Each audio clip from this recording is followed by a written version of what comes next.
नमस्कार, आप देख रहे हैं मीडिया विज़न न्यूज़ चैनल। हमारे चैनल को लाइक, शेयर और सब्सक्राइब करें। इजराइल और हमास के बीच लगातार 4 दिन से युद्ध जारी है। हमास के हमले से यह युद्ध शुरू हुआ। इजराइल के हज़ारों लोगों की जान चली गई। बाद में इजराइल ने जवाबी कार्रवाई शुरू की और हमास के 1500 आतंकियों की जान लेने का दावा किया। वहीं इसी बीच फ़लस्तीन ने इजराइल पर बड़ा आरोप लगाया है और कहा कि इजराइल सेना घनी आबादी वाले इलाकों में व्हाइट फास्फोरस बम गिरा रही है। आइए तो अब विश्लेषण करते हैं कि व्हाइट फास्फोरस क्या है और कैसे काम करता है। व्हाइट फास्फोरस बम सफ़ेद फास्फोरस और रबड़ को मिलाकर तैयार किया जाता है। फास्फोरस का रंग पीला या रंगीन होता है और इससे सड़े लहसुन की महक आती है।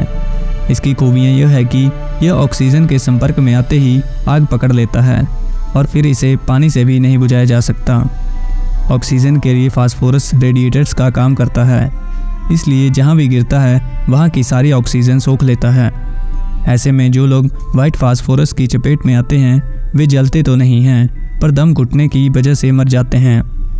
व्हाइट फास्फोरस तब तक चलता है जब तक यह पूरी तरह से ख़त्म ना हो जाए और इस पर पानी का भी कोई असर नहीं होता। व्हाइट फास्फोरस बम 1300 डिग्री सेल्सियस तक जल सकता है, इसलिए इसमें आग से ज़्यादा जलन होती है। इसी वजह से जो लोग इसके संपर्क में आते हैं उनकी हड्डियां तक गल जाती हैं। वही जो लोग इसके संपर्क में आने से भी बच जाते हैं उनका जीवन किसी काम का नहीं होता है, क्योंकि उन्हें लगातार गंभीर संक्रमण की बीमारियां होती रहती हैं।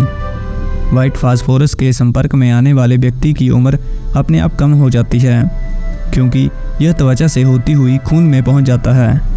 व्हाइट फास्फोरस की चपेट में आने से हार्ट अटैक, लीवर और किडनी को नुकसान पहुंचता है और मल्टी ऑर्गन फेलियर भी हो सकता है। व्हाइट फास्फोरस बम का इस्तेमाल दूसरे वर्ल्ड वॉर के दौरान काफ़ी ज़्यादा हुआ था। अमेरिका सेना ने जर्मनी के खिलाफ व्हाइट फास्फोरस बम का इस्तेमाल किया था। अमेरिका पर यह भी आरोप लगे थे कि उन्होंने जानबूझकर रिहायशी इलाकों पर बमबारी की ताकि जर्मनी पर दबाव बनाया जा सके।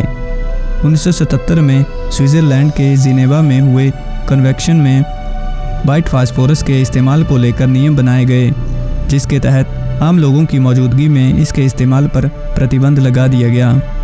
नियम के मुताबिक फास्फोरस बम का इस्तेमाल भीड़भाड़ वाले इलाके में करने पर इसकी गिनती रासायनिक हथियारों में की जाएगी।